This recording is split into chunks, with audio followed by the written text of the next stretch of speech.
Thank you.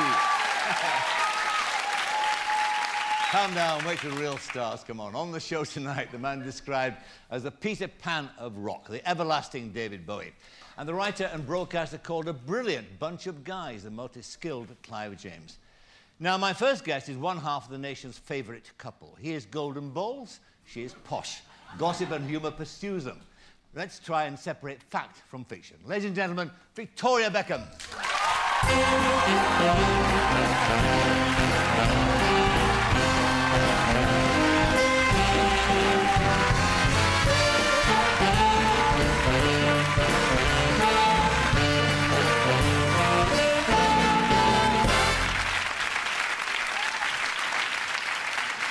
To say you look fabulous is an understatement. Thank you very much. Wonderful. Thank you.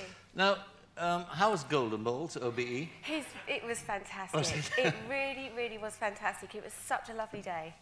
Yeah. And saw the Queen. And we did. Do you ever imagine you'd be inside Buckingham Palace?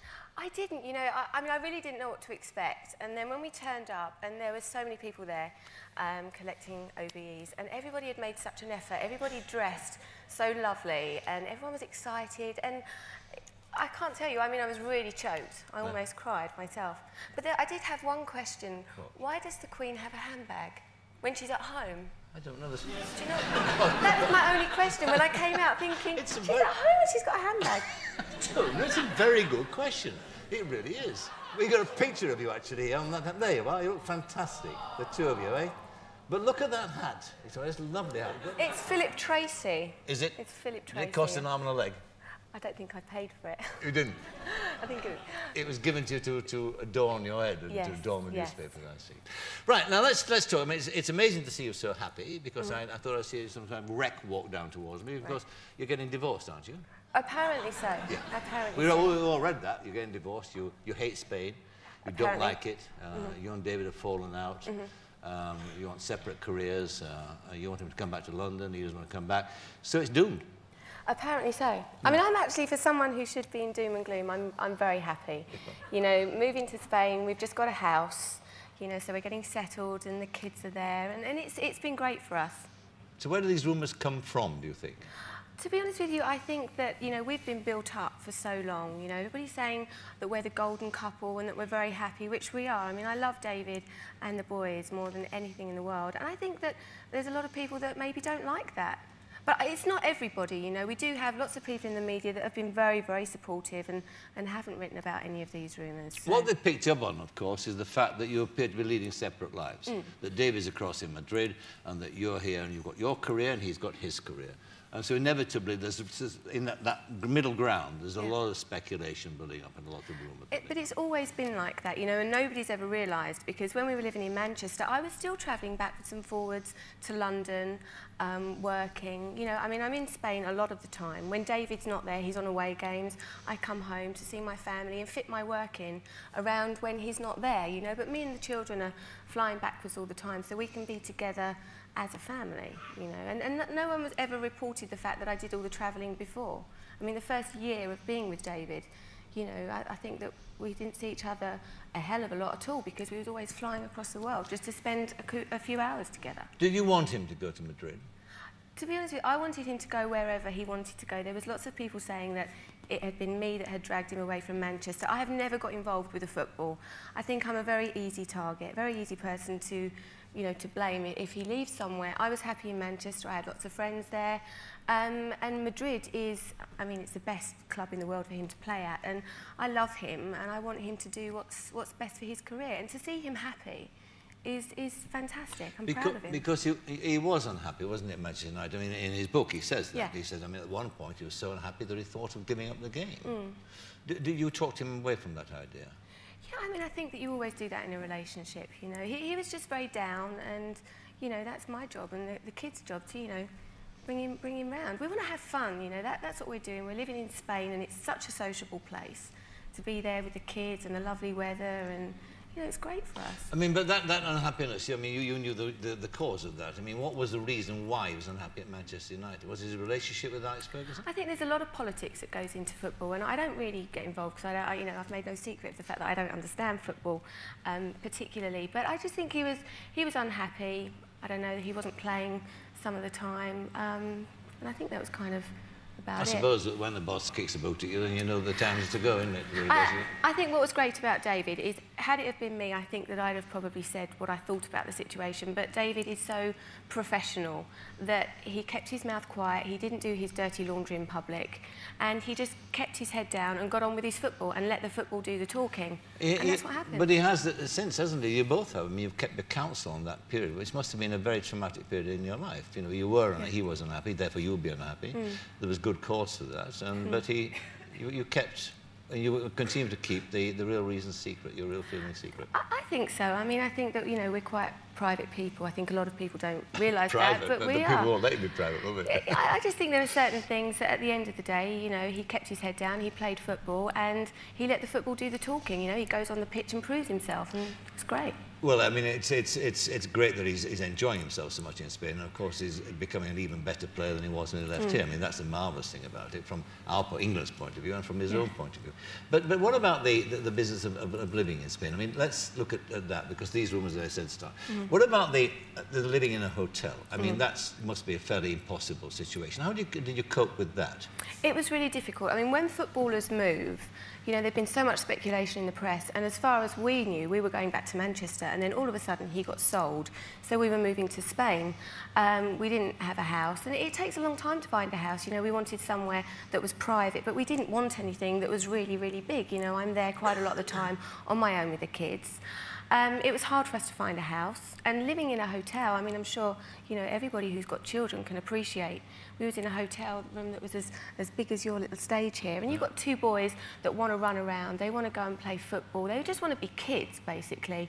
There was so many paparazzi outside, we couldn't get out of the hotel, and, you know, we used to put the kids in the back of the car and put coats on top of them, just so we could get them out for half an hour so they could run around, you know, the park and just be children. And it's very frustrating for them when they were climbing the walls. And I remember Brooklyn one time, he went to walk out on the balcony, and I said, Brooklyn, don't do that, what are you doing?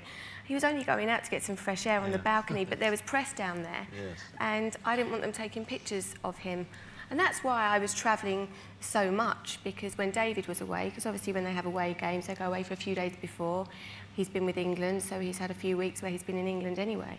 But it's difficult, because I come home, and I was sitting in McDonald's the other day with Brooklyn and Romeo having tea, and someone came up to me and said, what are you doing here?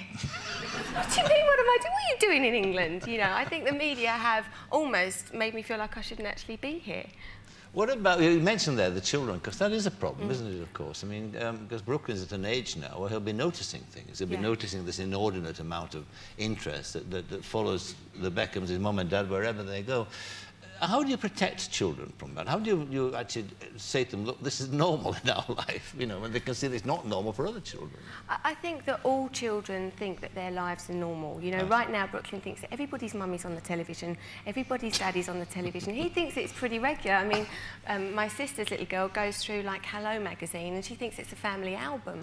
You know, they just think it's, you know, and all your Heat magazines, you know, they think it's normal.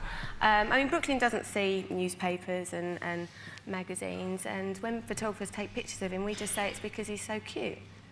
Like Daddy, that's why they're taking pictures of him.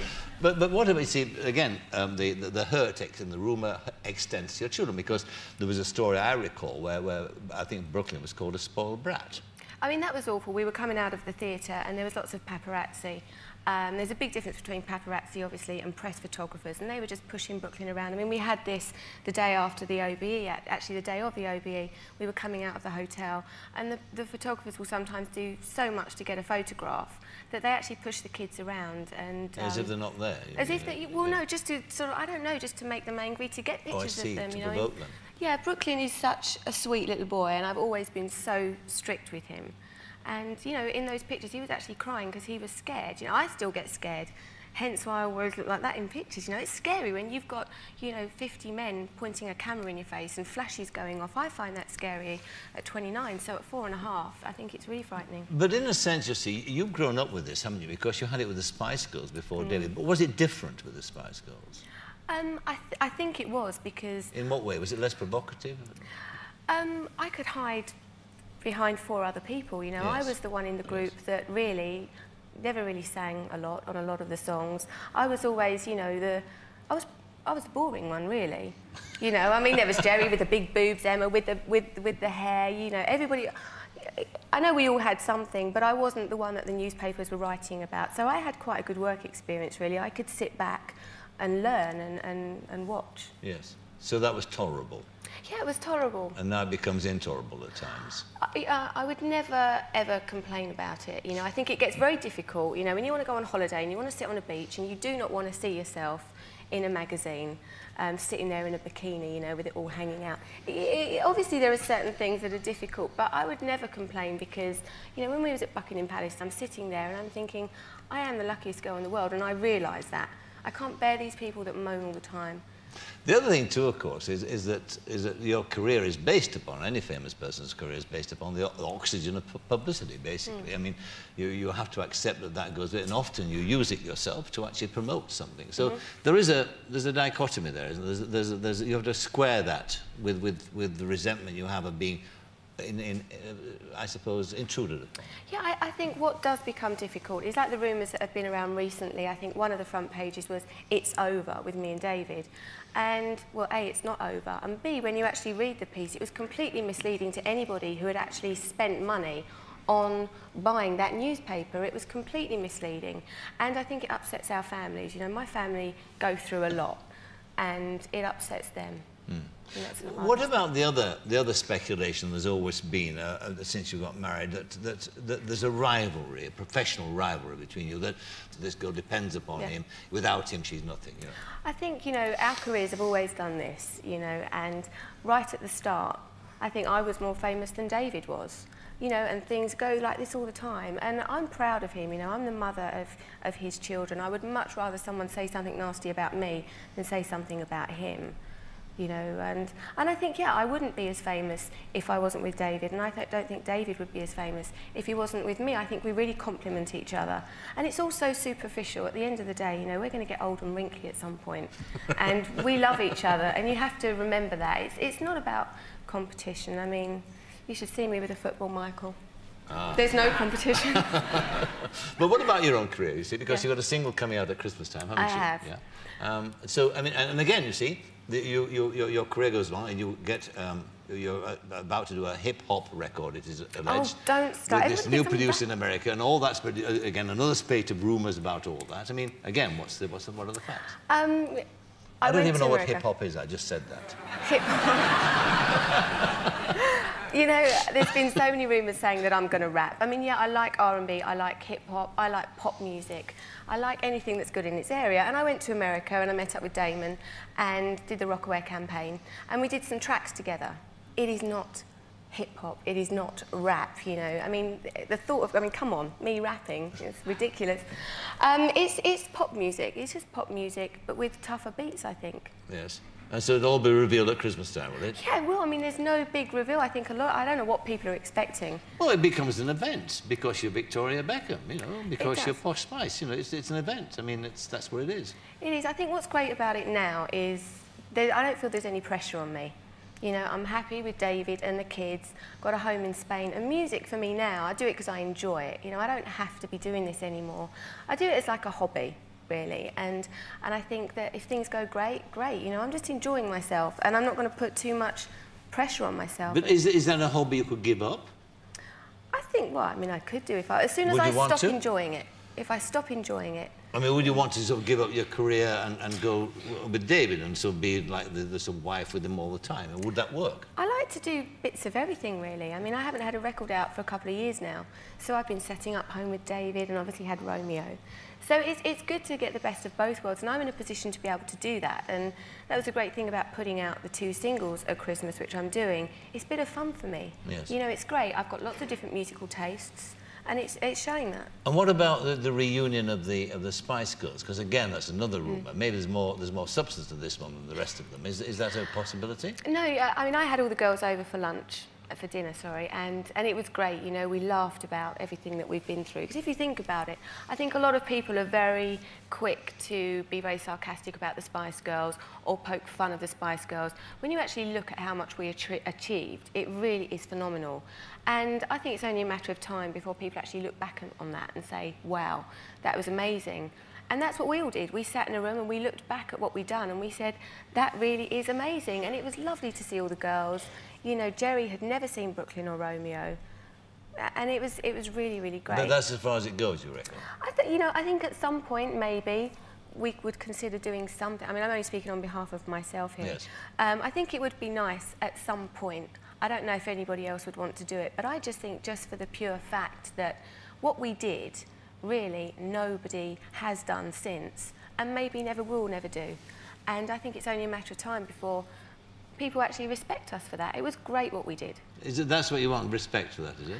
I think not necessarily respect. I think almost just, yeah, you know. Because you think that the people play down, that they treat you as trivial people, is that? No, not at all. I think it's the fact that when we stopped making music together, we probably didn't finish it the way we should have done. I see. You know, it all kind of sort of dragged off a bit, and I think that's why. Of course, you're getting on now, aren't you? I mean, Why am I the only one that gets older? I mean, Kylie gets younger every year. Everybody gets younger, and am I the only one that says, hey, yeah, I'm 29? Terrible. An old woman, eh? You're 29 as well, Michael. In my mind, I'm younger than you are, don't you worry. Absolutely. Now, let me just get back to the serious business as well of being this bubble Beckham, as you would describe it. It's never going to burst, is it? I mean, you're going to live with all this fame for as long as you're alive, I suppose. I suppose so. I mean, we'll always be famous. But the great thing about it is, like when the Spice Girls split up, you know, we were a job, you know, we were a commodity, whereas even though the Beckhams are a commodity to a certain extent, we're married, we're normal people, and we're very much in love. So even if the bubble was to burst, we've still got each other, and we've still got the kids, and that's the most important thing. The other thing, too, this is annoying what you've been talked about, the rumours. There's a more sinister side to all of it. And that came out, of course, when you had that kidnap threat, which was a serious threat, of course. I mean, talk me through that. I mean, tell me exactly what happened in that situation. That was really, really frightening. It was too. It was actually my manager at the time who phoned me and said, I've had someone from the News of the World ring me up and tell me that you know, there was a plot to kidnap you. And at first I thought it was a joke. I mean, the first thing I said was, what's going to happen with my hair extensions? How am I going to wash my hair? You know, it's all quite... I didn't take it seriously at all, you know, because I suppose it was half shock. David was due to play a game in Manchester United, so I decided to not tell him until after the game. And after the game, I was taken to Alex Ferguson's office with David, where the police basically told us that we had to have 24-hour security and that this was a very serious threat. It wasn't for about 3 days after that it actually really hit me, you know, and I'm watching Sky News and I'm watching footage of these men saying, well, if David Beckham doesn't hand over the money, then we should just chop her into pieces. And, I mean, it was awful. What I was watching was awful, and it seemed like a film. I mean, the amount of things that we go through in our lives, and it just seems like a film. I mean, when I was sitting there in Buckingham Palace looking at David speaking to the Queen, I'm thinking, this is, you know, this is a film. It's crazy. As soon as we get over one hurdle, something else will happen, and it's really strange. It can't get any worse than that, though, can it, really, in terms of... Man, you've had death threats as well, haven't you, of course? Yeah. It's horrible when you've got children, you know, that's the thing, because you fear for the children. But everything happens for a reason, and now we have a great security team. Brooklyn has a security guard or two that go to school with him. And it's great. You make it work, you know, you make them part of the family. Well, yeah, so. It's a bit like them in the cage, isn't it? You know, I make it so that it isn't. You know, I think the kids have to be kids. They've got to be able to run around. They've got to be able to do normal things. If they want to go to McDonald's, they want to go to the cinema, I will never say to them, you can't do anything. You know, if the kids want to go and, you know, we want to walk around Disneyland, then you just make it so that it can happen. A couple of final questions. You've got 2 children now. Might you have a third? No, not yet. But in the future, you think? I mean, Yeah. do you like the idea of a bigger family? I would love to. Yeah. You know, we've got a fabulous big long dining table at home. You're going to fill it. Yeah, and I just have visions of myself and David when we're older, sitting there with loads of kids running around everywhere. Because I'm very close to my brother and sister, and every weekend they come over, and David's family, and it's lovely, and definitely more children. And do you foresee a time ever when you and David might come back here, when David might come back here to play football, or do you think you might go elsewhere? I think it really depends on what he wants to do and what's happening with football. I mean, some of them finish their career in Japan. They do. You wouldn't like that too much, would you? To be honest with you, I think wherever he wants to go, whatever's good for his career, I know he'd do the same for me.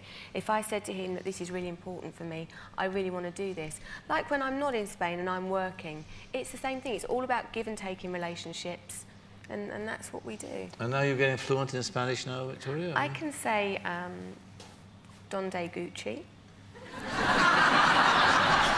Where is Gucci, Michael? Oh, sorry. I can say, do you have a Bentley? Or, you know, all the things you need to know, you know.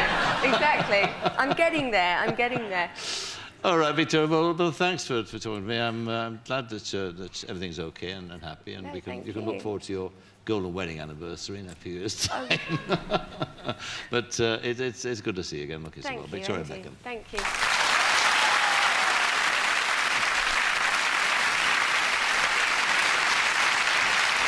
Now, my next guest is the rock legend who just keeps on going, so much so he's been called the Peter Pan of rock. Tonight he's